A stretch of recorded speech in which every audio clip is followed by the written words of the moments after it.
this is Christina Barn. You're watching Black Tea News.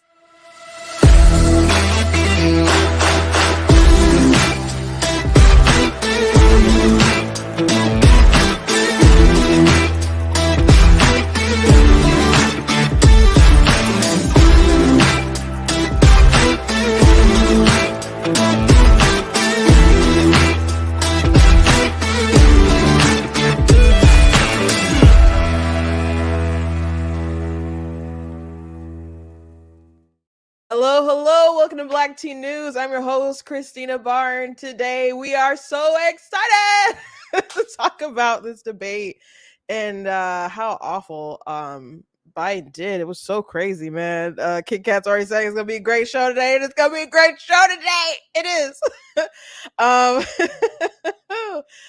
So we'll be talking about the debate, their performances, and the total panic for the Democrats right now is insane. And Biden crashed and burned. There was points where he was saying coherent things though. And some people are like, Trump did the best he's ever done. I didn't think that was true, but it was awful for Joe Biden. It really was. And I think so much is the optics. And I've talked about the image of frailty that Joe Biden projects, and the American people got to see that for 90 minutes. And that's something that's also being projected to the world. So I think that is the sense of dread that's overcome everyone, especially since the media and so many Democrat operatives have tried to gaslight us into thinking otherwise. So all of this is coming to head. So we'll be talking about the reaction to all this, if the Democrats can change Joe Biden out, because they are openly calling for that. There's articles this morning about that. There's people saying that, the View saying that, different people on different TV networks. It's everywhere. People want to get rid of Joe, but really, I don't think they're going to be able to do that because of certain laws in different states, and just how difficult it would be at the DNC convention. And Joe Biden himself would really have to be for that.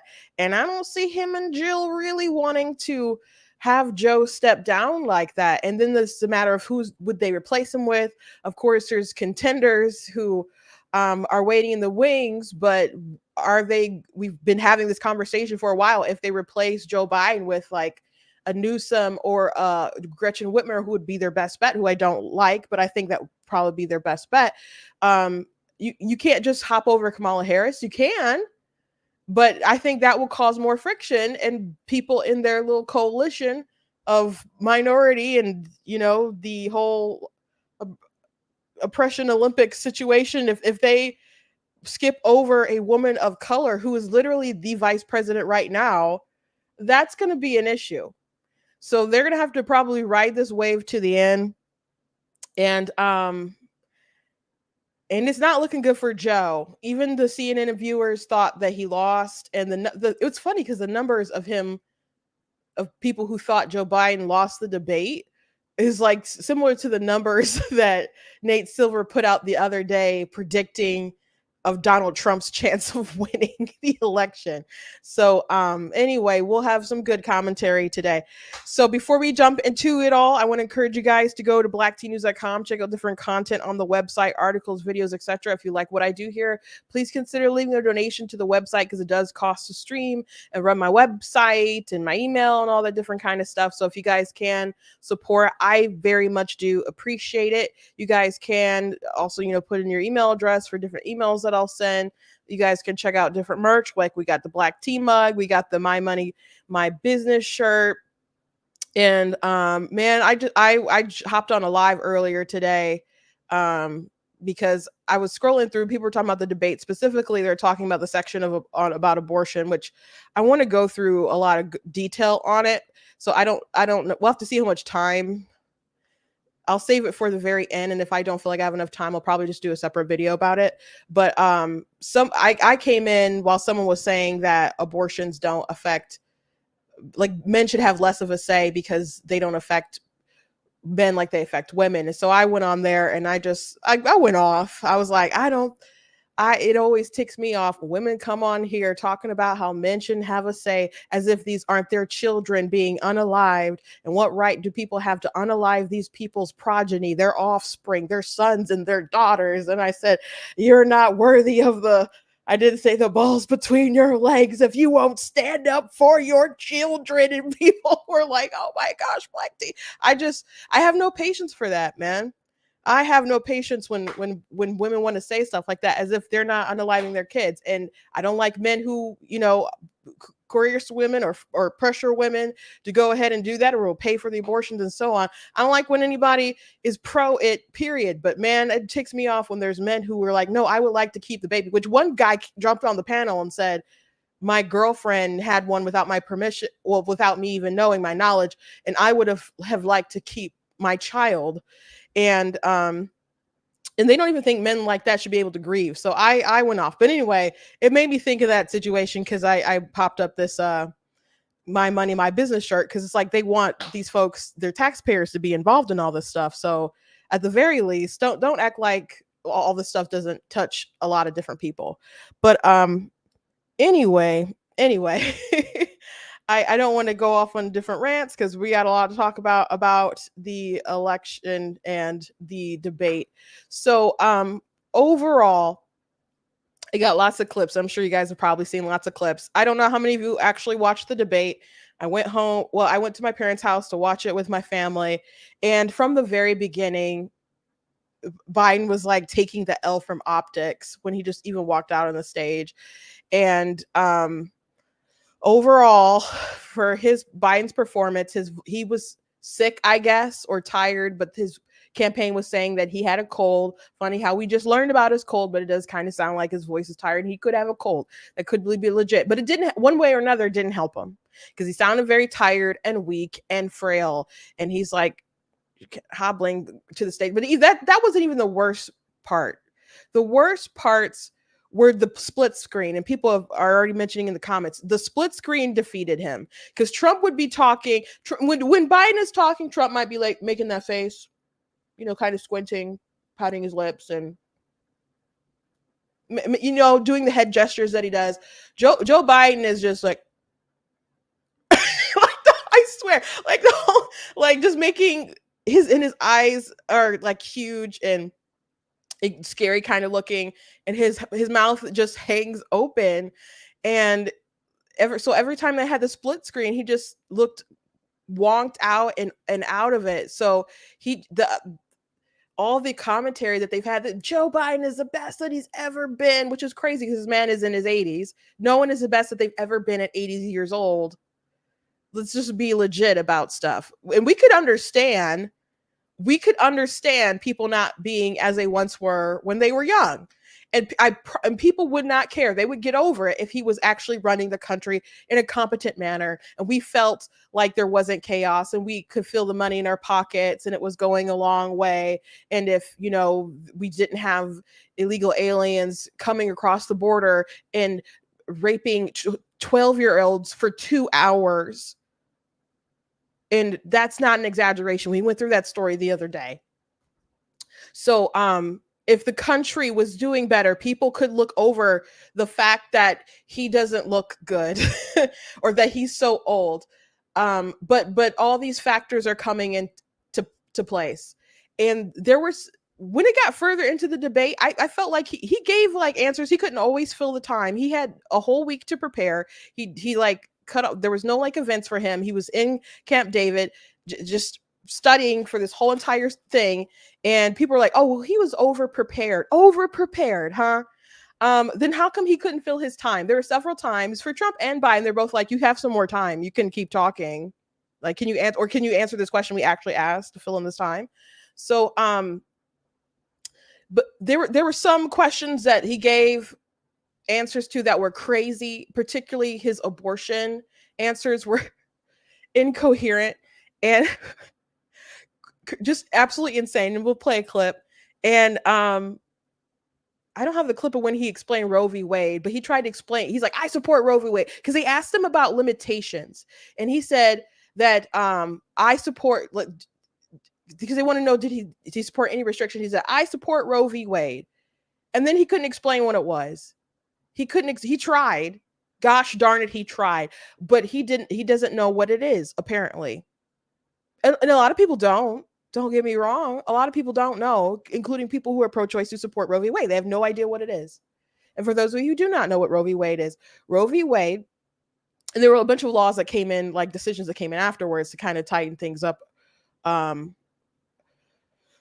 But Roe v. Wade, the first trimester was like, a state can't make laws, I guess, protecting the child at all. It's totally up to the mother. The second trimester, you can make laws restricting abortion, but it has to be in the interest of the mother. So you could still have abortions, the whole entire second trimester if you want to have one for elective reasons. But you can make restrictions, like maybe on the clinic, how they do things. If you're like, oh, well, this is, to help the mom, like we want to make sure that they have informed consent. So we're going to put in these consent laws or whatever. So under Roe v. Wade, you could make different restrictions up at that point. And then in the third trimester, that's when you can start considering the life of the child and make restrictions at that point. However, that's just that you can. You don't have to. So if you would like abortion on healthy, viable fetuses up until the moment of birth under Roe v. Wade, you could. And states like Colorado, who've had abortion up until the third trimester for a very long time. And Joe Biden said that you couldn't do like third trimester abortions or late term abortions under Roe v. Wade. So that was just, and he must know better than that. So he's just lying. And he lied about a lot of things. He lied about the Very Fine People hoax. Boldly lied about that. So he there were portions of it where he, gave longer, more substantive sounding kind of answers, and I would even say Trump. But I think by then the damage had been done, really, because it took him a while to warm up. But he would still just like boldly lie about stuff that was just so needless. I don't understand about Joe. He will lie about things that are just obviously things we can look up and know that he's not telling the truth. But I guess he just figures that no one will care. Because he even said with the Charlottesville stuff, he's like, you can go look at it.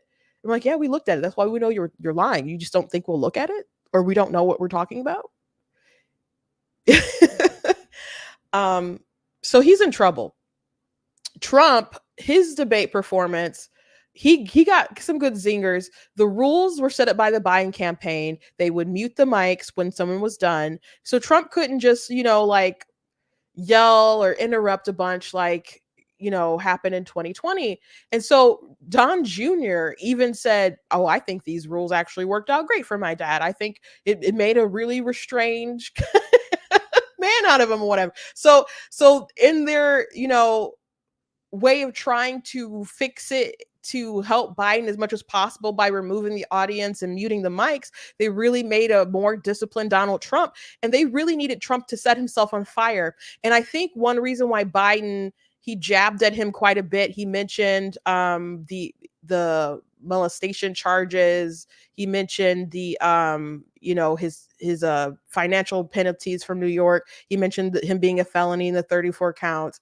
He mentioned the Very Fine People thing, which is a hoax. It's a lie. It's been debunked. He mentioned the losers and suckers stuff. So he was very clearly, I think, trying to provoke Trump to just go haywire, to go back to that angry, out of control man that they saw in 2020. But Biden was the one giving more jabs, honestly. I think the most kind of back and forth that they had where they were just insulting each other is when they got into it about their golf game. And which some people are like, oh, that part was so funny. And I'm like, that's probably a big turnoff to the American people as a whole, as they try to, I don't know, feed their families, and two rich white old men are talking about their golf game. So, but Trump did decide to go golfing and did throw some shade at Biden. So I'll show you guys that clip.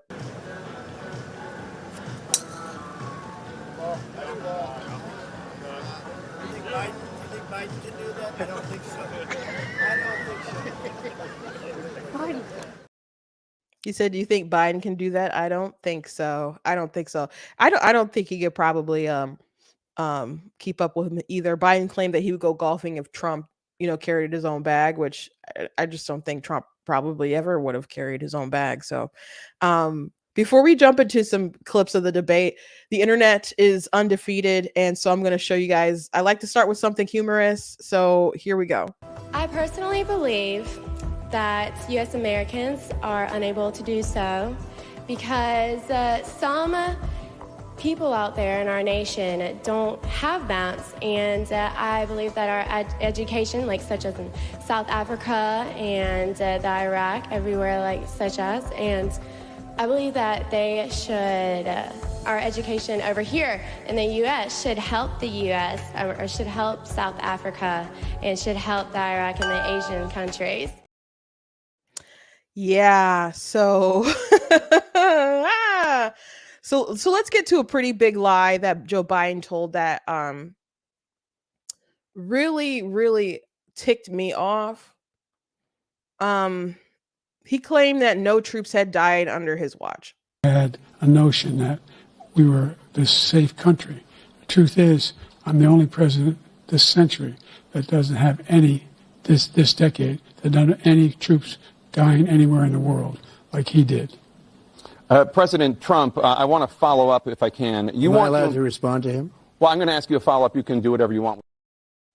So that's obviously not true. And Trump did nail him on Afghanistan. Well, he did mention, he's like, that was a disgrace. People looked at us around the world and we looked, ridiculous. And people died. I wish Trump would have gone to more specifics. I wish I don't know if he mentioned specifically 13 troops. I wish he would have mentioned the bombing of the aid worker, because they were like, oh, we're going to go after ISIL who did this. And they bombed someone. And they're like, there was a secondary explosion. The strike was true. But they killed an aid worker and he was carrying like water canisters home. And they also killed children as well. But one thing that I thought Trump was great at, he mentioned that Biden fired no one. And there was no accountability for that. And that's a big issue because administrations can make mistakes, things can happen, and there can be casualties in the fog of war. Okay, we understand that. We understand that. But there was no accountability for any of this. No accountability. They said the strike was true. There's a secondary. How do you confuse water with explosions? They were they just lying until I think the New York Times debunked them and actually did more digging on the story. So no one, and maybe it would be kind of unfair to fire folks because Joe Biden ultimately, Joe Biden was the one who wanted to make the decisions. I think everyone thought how they exited was pretty stupid because then they had to like put people back in immediately. But abandoning that airport, I heard Trump, I think, mention that when I was on the Faith and Freedom. He's like, I wouldn't have abandoned the airport. He's like, I wanted to get the troops out. He's like, but I wouldn't have abandoned that airport. And he's like, not like China like has that area. Like, why would you do that? He's like, that was disgraceful. Leaving our equipment behind. And, so he did keep nailing him on that. There was just some more specific things that I wish that some more details that he would have, really pushed through and nailed him on. But immediately, like if I heard what he said and I'm like, did I hear what he said? And I repeated out loud to my family. I'm like, did he just say that there was no troops that died anywhere in the world under him? Because immediately my mind goes to Afghanistan and those 13 troops who died and the chaos of that. And the press conference that he had where he just looked so, I don't know, he just lacked compassion, seemed a bit deranged. And I wanted him, I'm like, he needs to rise to the occasion here. Trump said something that was really great yesterday. Vivek talked about this on Fox. He said he thought his best moment was when Trump said to Biden, he's like, I wish you were a good president. He's like, I wouldn't be here if you were a good president. He's like, but I wish you were. And I don't want the country to be in this mess. I would like to say, hey, Joe Biden's actually doing a great job. I don't want to be here. I don't want to be in this situation. I wanted him that day to assure the country and to say, hey, we're gonna, find the people who did this. Like, I wanted like a W. Bush kind of after 9/11, sort of rally or just something. And Joe Biden just didn't have it. And immediately they killed that aid worker. And then what happened afterwards with the Gold Star families talking about how every time they would talk about their children, he brought up Bo, which he keeps saying that he got cancer. He came back from his service with cancer when there's like years gap in between that. I'm like, what kind of father lies about how their kid got cancer and when? But he would just keep bringing up his child, and that would make them upset because they're like, your son died of cancer. Our children are dead because you're incompetent. And then how can we forget the ceremony of the troops and Joe Biden just looking at his watch a couple times, and the Gold Star family's talking about that and how they were upset and ticked off about that. Jen Psaki tried to lie about it in her book and tried to memory hole it. So how can you just say something like that? To me, it was like Hillary Clinton in 2016, and she said that nobody died with Benghazi or something like that. And I heard that. I was like, what? I think she was doing a town hall or something at the time. It wasn't during a debate. I immediately made a video. That was my job. I worked at the Michigan Republican Party, and I did a video showing, the 4 people who were lost. And I took her ad that's like, I'm with her, and it was like forgotten by her. And I'm gonna have to do something similar here with Biden, but it was remarkable. And such I thought a devastating comment or slip up or whatever from the commander in chief. So troops die in war, and it's always devastating. It's always sad. People do know what they sign up for. So I don't understand the need to lie about not losing anyone. No one. Someone left a comment, because I wrote about this on my community notes in YouTube, and somebody said they were watching the debate with a family member who had served for 20 years, and they got so mad they just like walked up, and I think they just left. They were so angry when they heard Biden say that. I hope that haunts him. There's a lot of things here to haunt him. I hope that's one of them. I really hope so. Let's move on to a different clip. Trump got some good digs on this man. There was this line about, I don't think he knows what he said. Move until we get the total ban on the total initiative relative to what we can do with more Border Patrol and more asylum officers. President Trump? I really don't know what he said at the end of that sentence. I don't think he knows what he said either. Look. That was a moment where, because he can't like interrupt or whatever, but he just opened the door sometimes for good comebacks and good zingers. And that was a moment that people were like, that's a kill shot right there. And I did think that was a good kill shot. That was in the midst of like the conversation about the border, which of course is not Biden's strong suit because he's really getting killed there. I want to play this clip though of Trump talking about the border. But before I play the Trump clip, I do want to show you that Biden made a claim that the Border Patrol endorsed him. He does lie about endorsements. Like he one time said, the clip where he says, "You ain't black if you don't vote for me." He immediately started lying to Charlemagne and said that the NAACP has endorsed him every time he's run, when they don't make endorsements like that. I'm sure they probably support him, but they don't make endorsements like that. So that was a lie. And he lied about some other things, but he lied about the Border Patrol endorsing them. And so they put out a tweet. So someone put the tweet over the video clip. We significantly increased the number of asylum officers. By the way, the Border Patrol endorsed my position.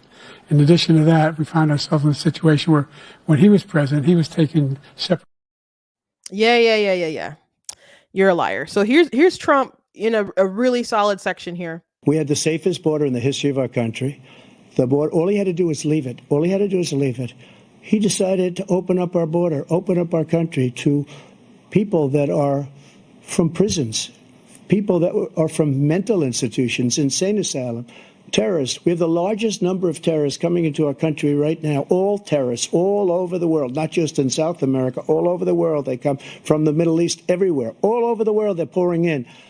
And this guy just left it open. And he didn't need legislation because I didn't have legislation. I said, close the border. We had the safest border in history. In that final couple of months of my presidency, we had, according to Border Patrol, who is great, and by the way, who endorsed me for president, but I won't say that, but they endorsed me for president. Brandon, just speak to him. But look, we had the safest border in history. Now we have the worst border in history. There's never been anything like it. And people are dying all over the place, including the people that are coming up in caravan. Did you guys catch? He said, just talk to him, Brandon. I had heard people say that he had called him Brandon, but I didn't know at one point he had done that. So that was the point there. But yeah, I was glad that he said you didn't need the legislation, because folks are trying to say that the reason why that anything hasn't gotten done with the border is because, well, there was this legislation that they wanted to pass, but Trump told all the Republicans not to support it. Well, first of all, the Republicans in the House had a bill that they tried to get through that the Democrats obviously didn't want, because they thought it was too strict. And so they brought forth another bill that had a bunch of different issues in it. And no, I assume Trump didn't want them to do anything on with that bill, and they shouldn't have. But Biden, they should do something stronger. But the reality is that Biden on day one started rolling back things like Remain in Mexico policy and other things as well. So Trump said, I just closed the border. I did these executive orders, and so you could have did the same. And what did Biden do like a week or so ago? He did an executive order, which wasn't a great one, but he wanted to look like he was doing something. This is by far the weakest area for Biden. And it's the issue that I think makes him perhaps the most dangerous, and why, if you're on the fence, you need to consider going ahead and voting against him, is the border, because there's just so many people coming in from only God knows where. But we have a good idea of some places. We know these ISIS affiliated groups are bringing in people. NBC, I believe it was, did a report on it the other day. We showed it.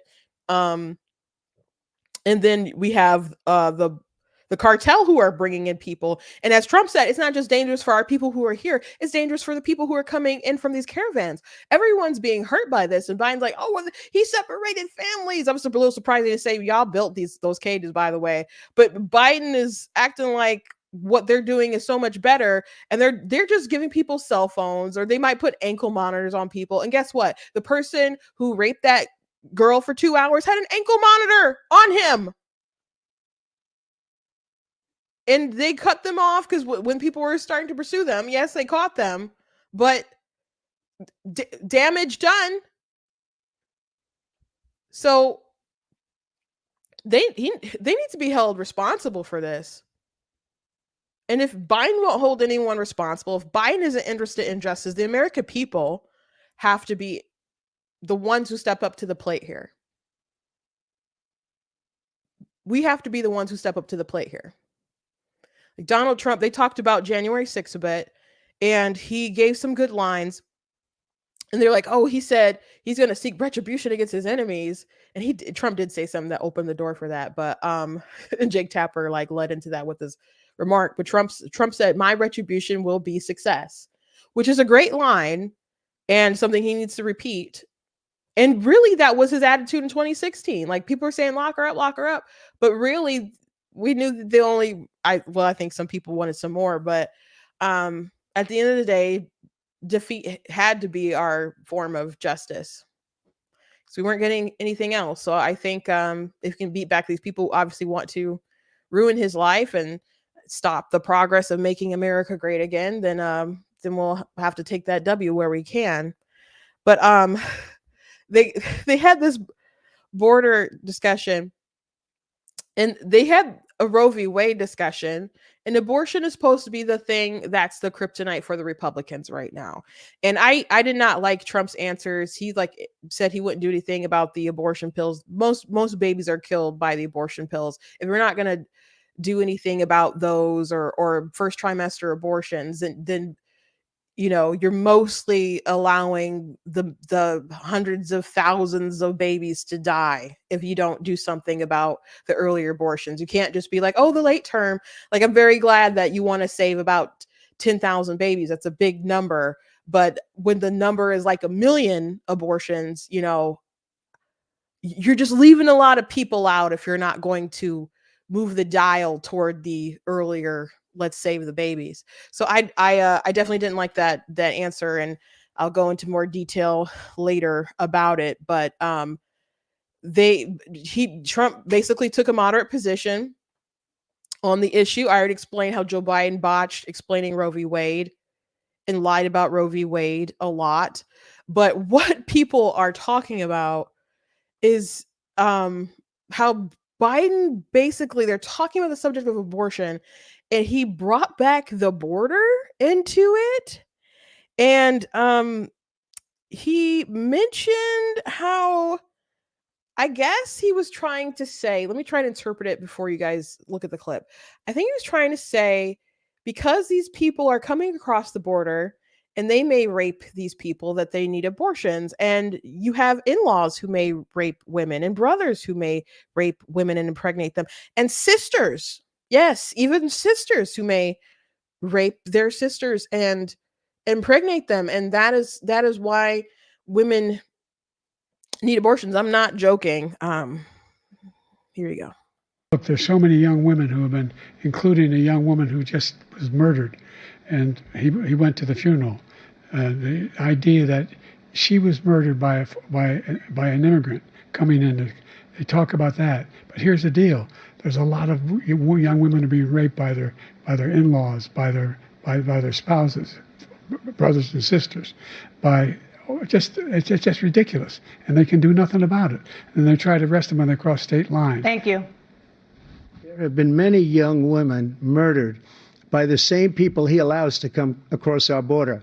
We have a border that's the most dangerous place anywhere in the world, considered the most dangerous place anywhere in the world. And he opened it up, and these killers are coming into our country, and they are raping and killing women. What? Now, why would you give him that layup? Why would you give Trump that layup to bring that back to that topic where you are getting killed on? And rightly so. So people are flipping out. I saw Daily Show guy Jon Stewart, he did a segment about that, and he was flipping out, man, about how Biden botched that abortion answer. And I was reading the comments, and people are like, yes, Roe v. Wade, and then they're like, no, because he really did botch the answer. Again, he doesn't know what it is, or he really failed in the explanation of that. He lied about late term abortions being possible under Roe v. Wade. And I don't know. Him and his administration won't just say if they support late term abortion and no restrictions, but Roe v. Wade allows no restrictions. So if that's what you're just going to go with, well, we're going to restore Roe v. Wade, that means that states can allow abortion up until the moment of birth, but at a certain point of time, states cannot protect life. Just think about this. Just to make this easy to explain for people who don't know all the details or have trouble remembering them, the law that brought down Roe v. Wade was a 15-week ban. Most Americans, the majority of Americans, don't want abortion, especially elective abortion, past 15 weeks. But a 15-week ban in Mississippi is what brought down Roe v. Wade. It got challenged by the abortion lobby, and it went to the Supreme Court, and they're like, we're just going to take this back to the states. So if a 15-week ban can take down Roe v. Wade, obviously Roe v. Wade conflicted with anything up until that point. So um so most Americans should be glad that it is gone. Most Americans should be glad that it's gone. Now, Biden did say something. I think people thought it sounded a little crazy, but I think he had a point. He said, because he's trying to say that Trump's view is extreme, because he's saying it's left up to the states, should be left up to the states. And he said, saying that abortion should be left up to the states is like saying civil rights should be left up to the states. And I agree with Joe Biden. I do. Saying it should be left up to the states is like saying slavery should be left up to the states. Except that Joe Biden is like the person who would be like the slaver in this situation, the person who's for denying people rights if their state says that they can. And I'm talking about the inalienable right to life, because you don't actually have a right to take someone else's life. So I don't think that a child should be protected from violence in, Mississippi, in Alabama or Texas, but you can, off them in my state. I don't think that makes a lot of sense. I think there should be equal protection. I think we need to have a personhood discussion, like a real one, and it needs to be settled. But crossing state lines, being able to say that it's okay to unalive your kids here and that you can't do it here, to me, that's madness. And Trump said that, well, all these scholars, all these people believe that Roe v. Wade should be overturned, should go back to the state. There's a lot of people who said it should go back to the states. That's correct. I mean, he said some things that he's like, the founders, they would have agreed with my position if they knew about it. I'm like, I'm pretty sure they knew about the stuff, bro. But I wish he would have mentioned, because Biden's like, everybody was for Roe. What are you talking about? Ruth Bader Ginsburg didn't like Roe v. Wade. Like, she liked that abortion was happening, but she didn't like how it was grounded in a right to privacy in the 14th Amendment. Like, she didn't like that. So if they could have found like another way to have abortion rights, then okay. But the Roe v. Wade as a decision wasn't a good decision. And so I'm glad that it's taken down, but I'm not happy where we are as a nation on the subject. And I really didn't like that segment overall for either candidates. I don't like when people get away with having a discussion about this topic without acknowledging the humanity of the child, and that we're having a conversation about killing kids. I don't like that. And I encourage every person who ever talks about this subject to not allow anyone to get away with the discussion in that sort of way. So to me, no one really had enough compassion to really speak out for the child. Like Trump would say, like, but they're the extremists because they want to do it really, really, really late. I don't think it's moral to conspire to kill me at any point in time. I don't think if you conspired to kill me tomorrow, that would be good. I don't think if you conspired to kill me when I was a toddler, that would be okay. I don't think it would be good if you conspired to kill me when I was 8 months in the womb. But I also don't think it would have been right for you to conspire to kill me when I was 8 weeks in the womb, because I was the same human being at the whole entire time. And I just would not advocate that it would have been okay to kill me at any point in time. And, you treat others like you would treat yourself. And in the interest of myself and humanity as a species, I would advocate that we should not be able to just decide that people aren't people at certain points of their development when they're human and alive. So that's my opinion on it. I'll probably go more in detail about that in a later video. But I wasn't happy about that segment. But Joe Biden saying that, believing we need abortions because our sisters might rape us, that's top tier crazy. And the Democrats were so upset because that's their issue, bruh. That's their issue. And there's a commentary that I have where someone just is so upset about it. If anybody in America thinks that was even close to being an okay debate by Joe Biden, I'm living in a parallel universe. That was an unmitigated disaster for President Biden from the second he walked out to the closing statement. The biggest issue for Democrats is abortion, and he couldn't give an answer. He gave an answer, he couldn't even give a coherent answer on the biggest issue for Democrats tonight. I've heard from leading Democrats across the United States, elected governors, congressmen, who are texting me and saying, I'm worried I'm going to lose if Joe Biden's at the top of the ticket. Yeah. So again, they blew their most important, thing. So another thing I want to talk about is this moment where Joe Biden decided to bring up the Charlottesville lie. And it's crazy to me. Now, Joe Biden claimed that this was the reason that he got into the race. Okay. And that's not true.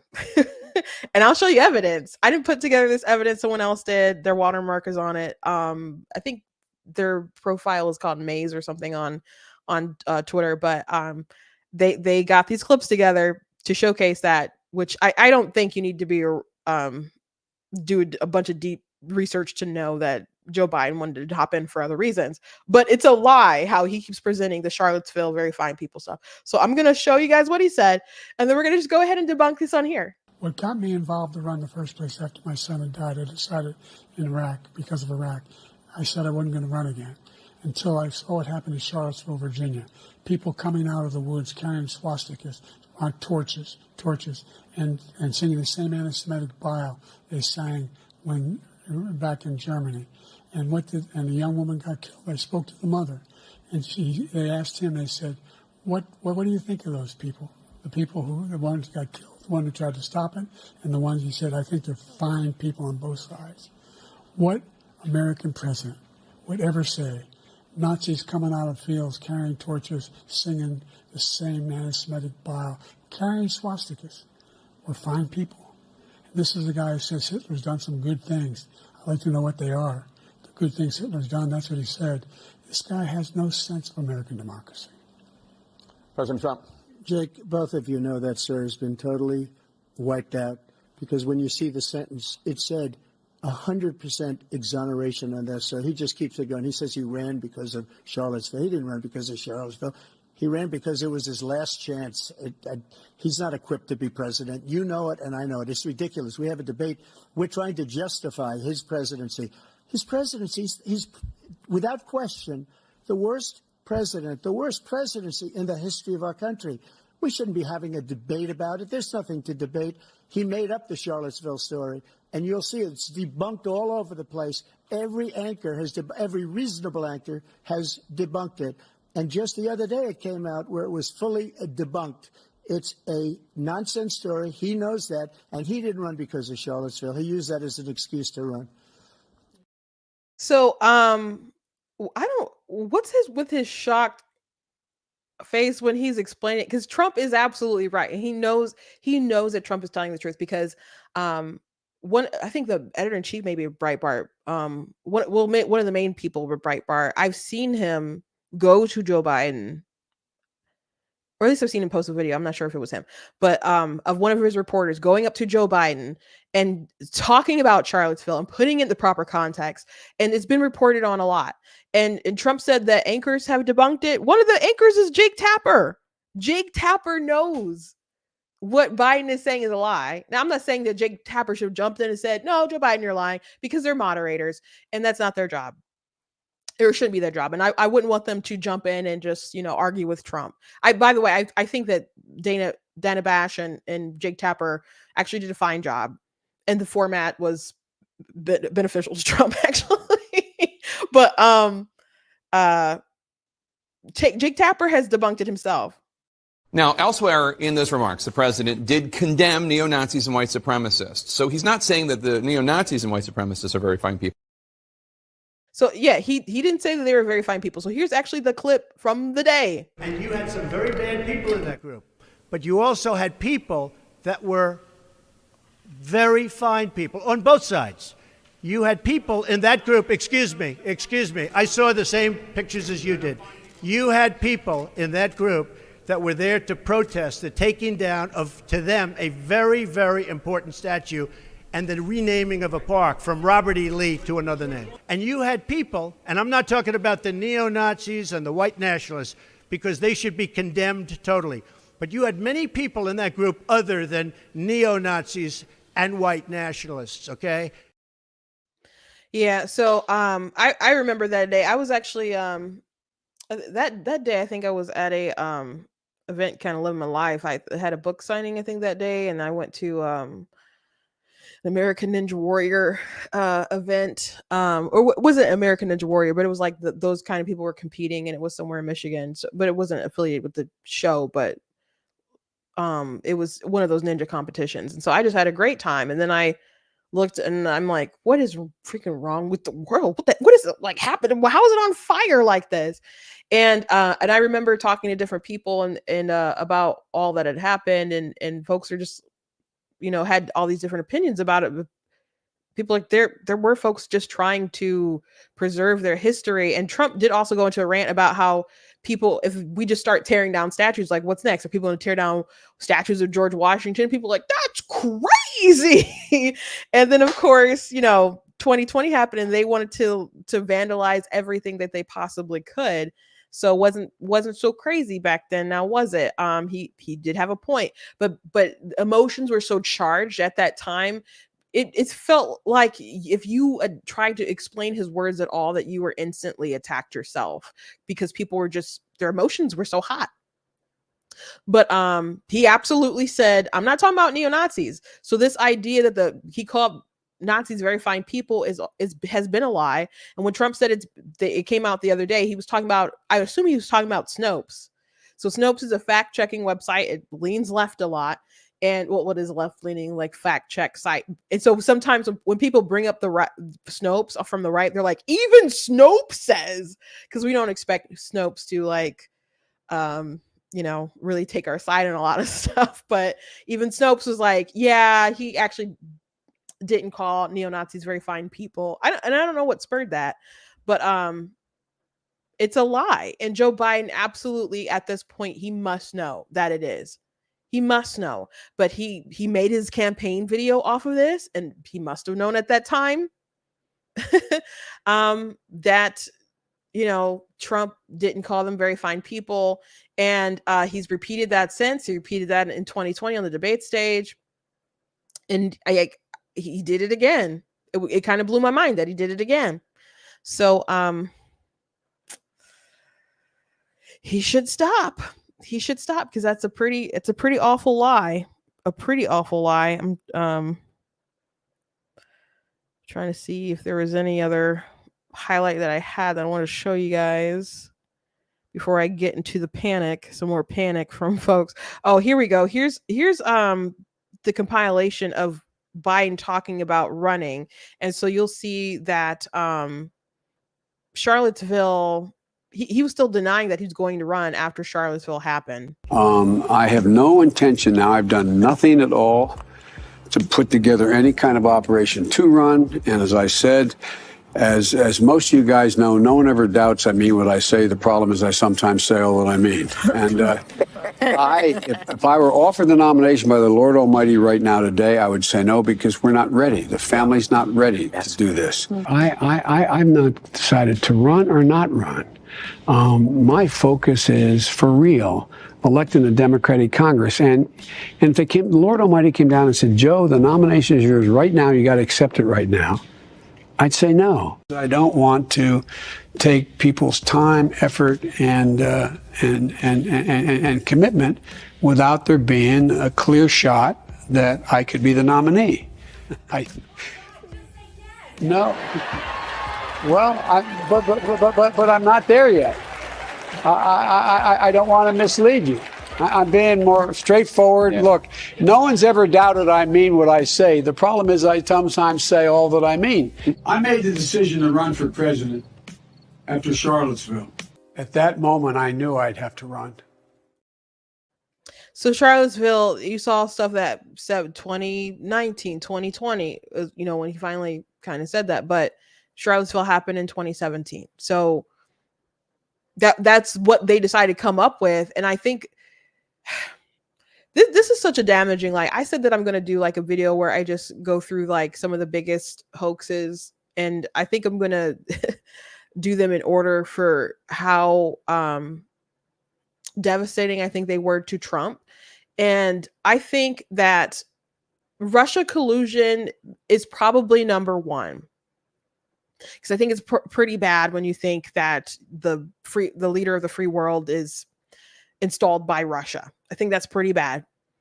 But I think Charlottesville will have to be number two. And think about what kind of damage that it probably did to the country for people to believe that the person who was sitting at the head of, who's sitting as the president of the United States, said that neo-Nazis were very fine people. Think about the kind of psychological damage that does to the nation. And that's probably one of the reasons why we were so racially charged and had such racial division, and why so much of this stuff exploded in 2020. And Donald Trump had to like take the sins of America as far as a racism, and he had to be like the figure of racism that needed to be slain in 2020. He was the person that they had to defeat. That's why Joe Biden was going around saying we have to save the soul of America by smiting Donald Trump. Even though you said people who don't vote for you aren't black, even though you said that black people don't have unique thoughts, you go around lying about your participation in the civil rights movement. You said you can't go into a 7-Eleven without a slight Indian accent. And before you say that, oh, that was just a joke, he literally said, I'm not joking. And that's still probably a joke, but he decided to say that he literally wasn't joking.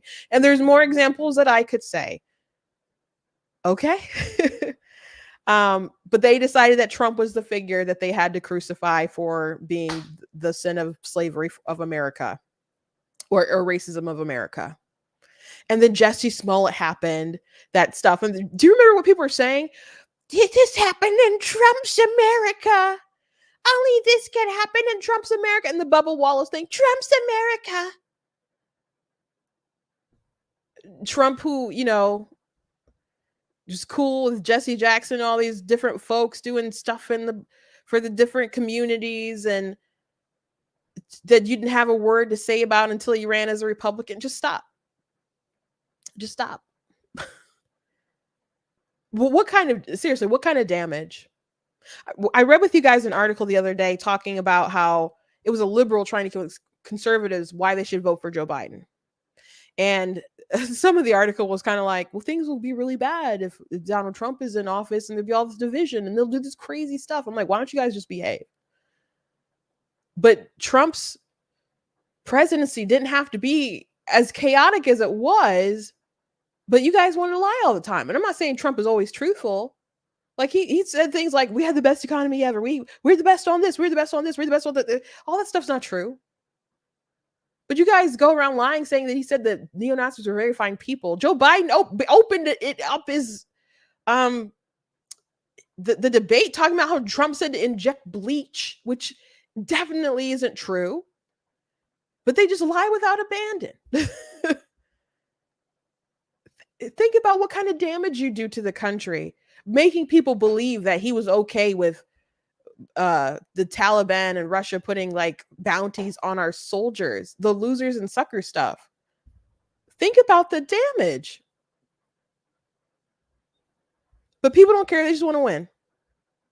They just want to win. Speaking of Biden's lies, CNN decided to do a random act of journalism, and they did do some fact checking. So here's a couple of his fact checks. To some of them, he said he's the only president in a while who didn't have any troops dying anywhere in the world. Troops have, of course, died on his watch. He said he's put in a $15 per shot cap on insulin and Medicare. It's a $35 a month cap. He said it's a $200 cap on overall drug spending in Medicare. It's $2,000 a year. He said the border now has fewer crossings than when Trump was in office. That's generally not true. He said, or at least strongly suggested, unemployment was at 15% when he took office. It was actually 6.4. He said Trump Trump wants to get rid of Social Security. Trump doesn't. He said billionaires pay 8.2% in taxes. It's much higher. He said Trump told Americans to inject bleach amid COVID. We know Trump made foolish comments about scientists studying disinfectant injection, but didn't frame it as advice to people. And Biden said the Border Patrol endorsed him. No, its union supported the border bill he supported, never endorsed him himself.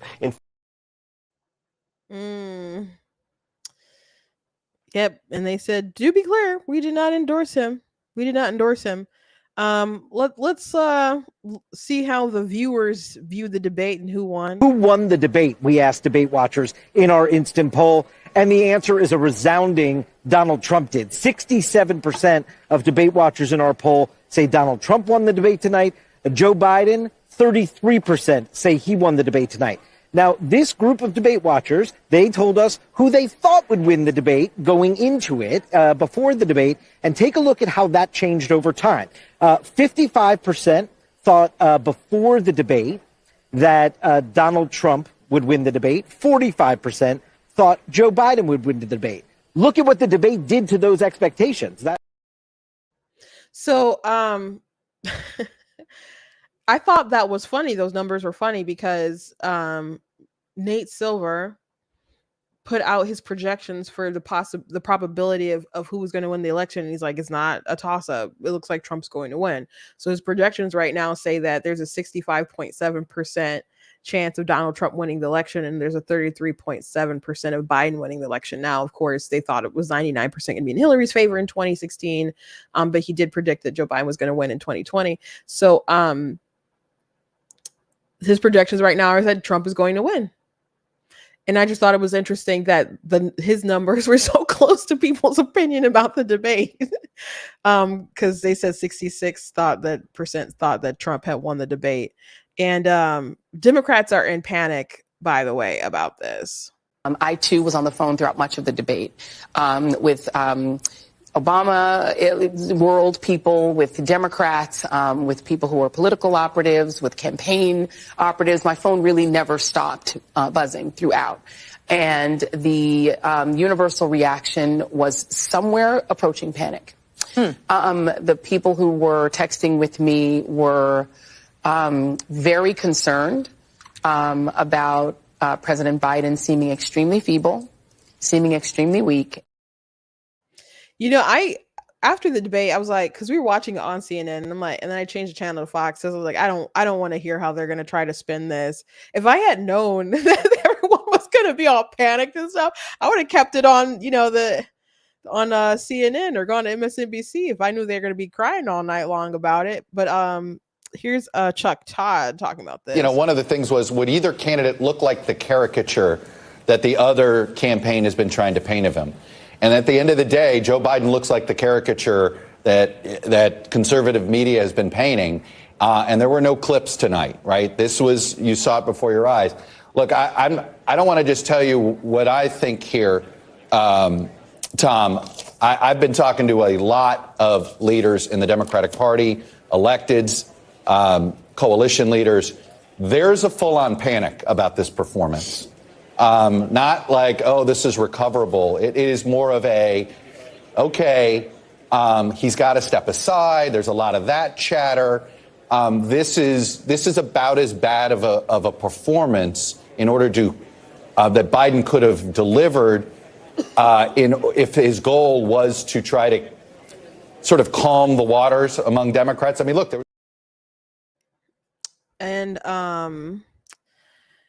Jill, this clip is going around of their after party or whatever, and Jill Biden, man, she talked to her husband like he was a child. Joe, you did such a great job. You answered every question. You knew all the facts. And let me ask the crowd, what did Trump do? Why? Now, I know she's like a school professional or whatever, but I had mentioned this is how you talk to a child. People are like, maybe very, very young children, but you don't and that's true. I don't talk to my nieces and my nephews like that. They're like, oh, the way you like Joe Biden, you did so good. I mean, it's how we talk to dogs sometimes. sometimes. And he just has that face, man. He just has that face. Like he's just so clueless and not there. And it makes people feel bad. You know, father time comes for us all. We all probably have people in our life that are aging, and it's kind of, you know, you remember how they were and they're not quite there anymore. Um and it's just, you know, the fact of reality is sad, but I don't want to keep watching him go through this while doing a crap job. Now won't go as far as like some people are like, he's just totally senile. Who's running the country? And I think him and his advisors and people that he chose to put around him are, you know, doing crazy stuff. I mean, he's probably sleeping a lot of the time. So, I mean, some of these crazies that he put in place are probably running stuff, maybe going more extreme than maybe he would do himself if he were making all the decisions. But Biden has always been someone who's, you know, has a very bendable spine with the wind. And he doesn't come off as an extraordinarily sincere type of character, never has. So I think he's running things, and I think he at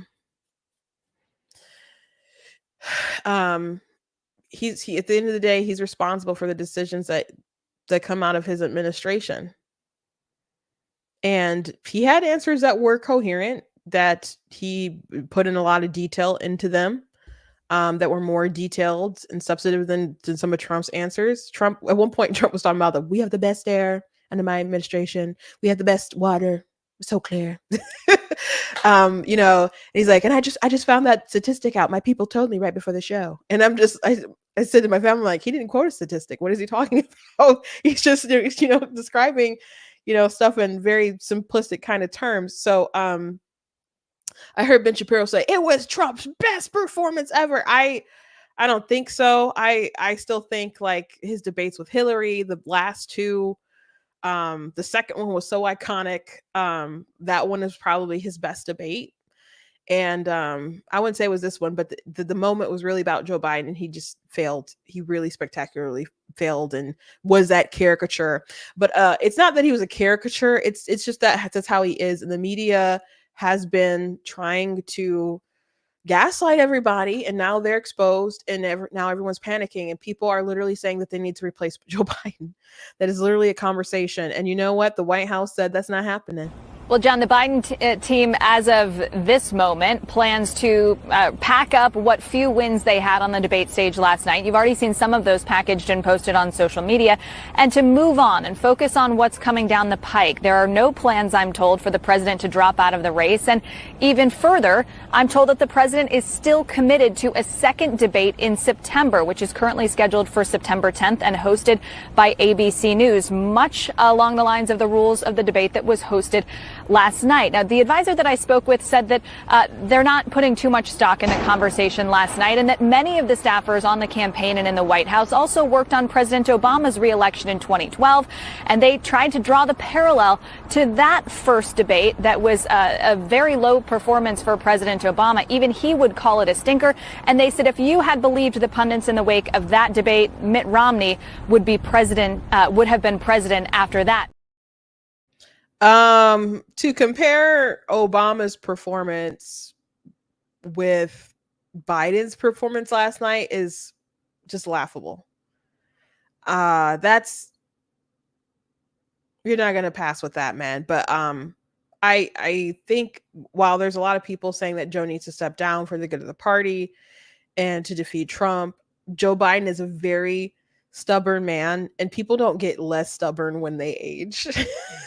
And he is old, man. He could have stepped aside. At first he pitched himself as a transitionary kind of president, that he was make it like as a placeholder, but he decided to run again. And everybody keeps mentioning his age, and he keeps saying, watch me. That's what he keeps saying. We are watching, our eyes are wide open, and you're not doing too hot. But he knows that he feels himself getting weaker every day, and you know, he doesn't have the strength that he's, you know, used to have, but they're still pushing these delusions for whatever reason. So if they're willing to go this far, what makes you think that he's going to drop? I mean, the Democrats and Fetterman were willing to push it through when the man had like brain damage, and now he's like, so what the folks on the right are pretty pleased with, except especially sometimes with his Israel content or whatever, or how he sticks up with that situation. Like his brain was rebooted a little bit, but Joe Biden, I don't foresee him stepping aside, and he would have to step aside because his delegates, he didn't have a contentious primary. I mean, there was like, I think a person who came at him, but he like won all the delegates. And so they're pledged to him and they have to vote for him on the first round. So there's not gonna be some kind of coup. So they'd have to convince him to like unpledge his delegates. So it's in the ball's in his corner. But if they have a floor fight about who the nominee is going to be, what makes you think that everyone will come together and coalesce around Whitmer or Newsom or Kamala, instead of somebody else who's, I don't know, someone who they think is really radical, who won't do well anyway. And if I think Newsom's done too many crazy things in California. Like, it's like maybe they think they can get away with it because there's such short time to kind of talk about it, but I don't think it'd be Newsom. I think Whitmer, though she's radical and I don't like her, certainly, I think that would be a better bet for them. But I think it would not be good if they just skipped over Kamala Harris. And Kamala Harris people like her less than Joe Biden. And she's not 80-something years old when she talks and she doesn't sound great. So she couldn't really...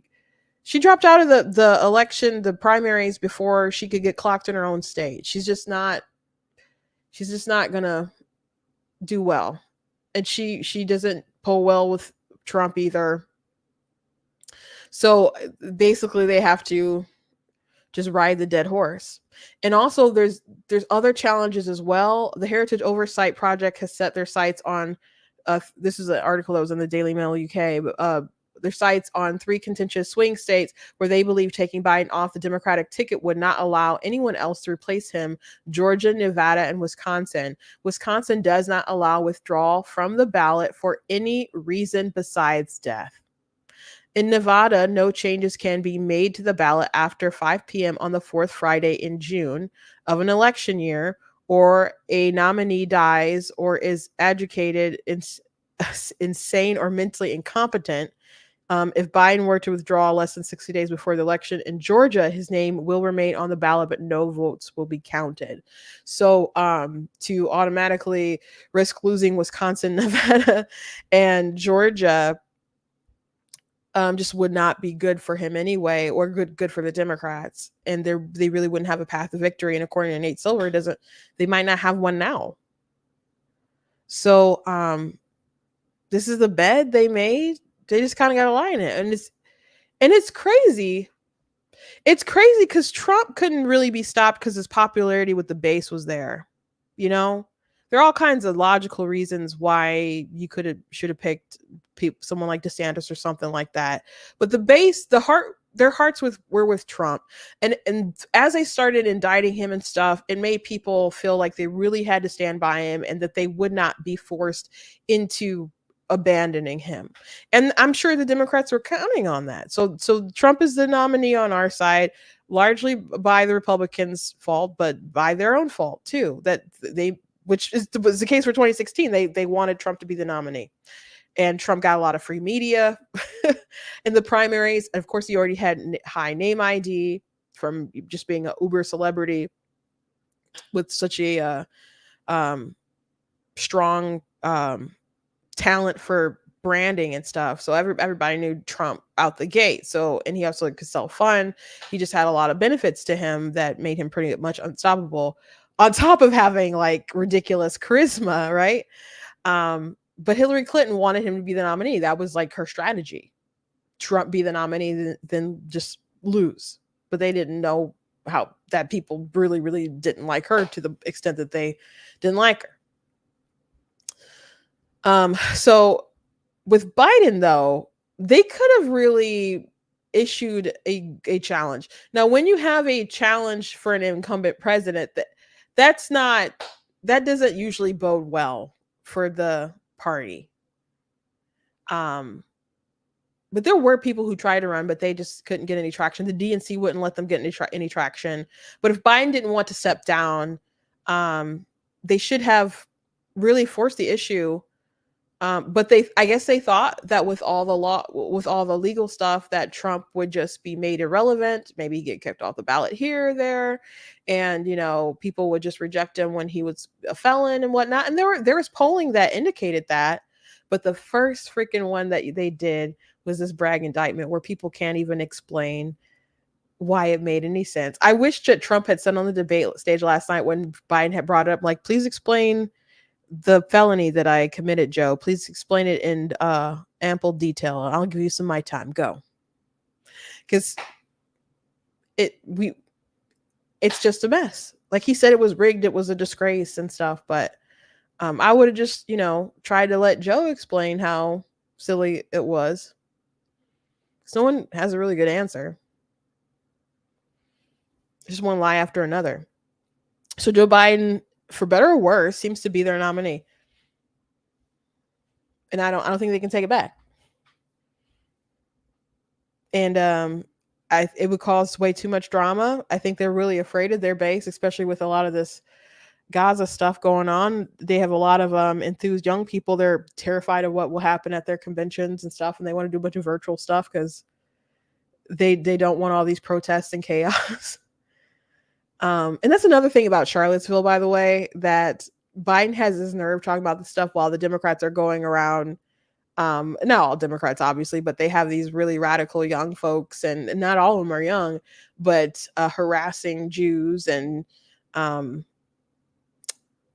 chanting genocidal language from the river to the sea and globalized intifada and blaming Israel for the attack on October the 7th against them.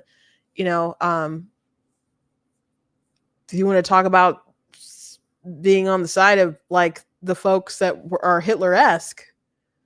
It's coming from your side. The call's coming from inside the house.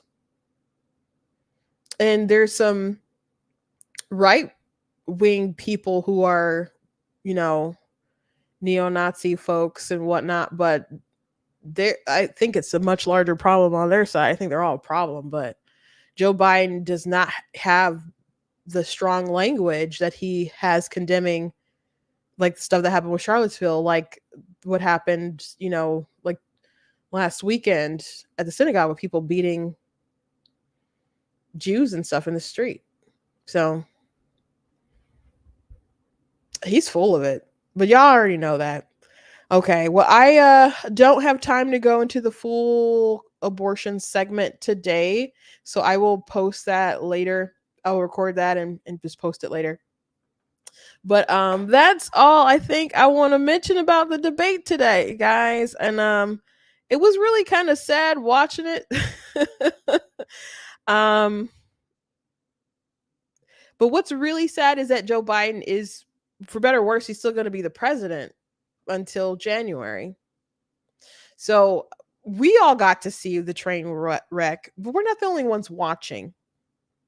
So Biden has now revealed this frailty to the world, not just us. And if you were concerned about Donald Trump getting in office, if you were Putin, if you were, leaders in China or leaders in, Iran and stuff, wouldn't you raise some more hell while you could before the fun could be over? So it's a scary thought. It's a scary thought. And it is too bad. I take Trump's sentiment where I wish that Joe Biden was a good president. I wish we didn't feel like we were on pins and needles, do or die every election. I really wish that wasn't the case. Anyway, thank you guys for joining me today. Someone said Biden's face is always funny. His face is, the split screen killed him, man. He defeated himself, man. Trump didn't even need to be there. He didn't even need to be Thank you guys for joining me today. Please go to blacktnews.com, check out different content on my website, articles, videos, etc. If you like what I do here, please consider leaving a donation on the website because it does cost to stream and run it and all that stuff, so you guys can support. I do very much appreciate it. You guys can also check out different merch that's available at the store, like this Make Crack Whack Again 2024 Trump shirt. We also have the let's see, this cool Frederick Douglass shirt, the Constitution's Glorious Liberty document. And you guys can also check out some different books that I've written. Like I have 18 altogether. 16 of them are 18 published, 16 are nonfiction. 16 are fiction and 2 are nonfiction. And one of my nonfiction books is, of course, God is Blatantly Against Abortion. So I encourage you guys to check that out. It does cover theology, obviously, but it covers rights and science and philosophy and all kinds of different topics. So go ahead and check that out. I think I have some more books about that topic in me that I'll be working on. I don't know if I want to start anything new this year because I have some more fiction books I'm going to try to pop out of me before the end of the year. So we'll see. I'll keep you guys updated. Anyway, thank you guys. Would I collab with Amir Adda? I don't know who that is. I'll have to look that up. I can't answer the question. I don't know who that is. Maybe I'll have to look it up. Anyway, at least I don't think I do. Maybe I do, but maybe I don't. God bless you guys. And I'll see you on Monday.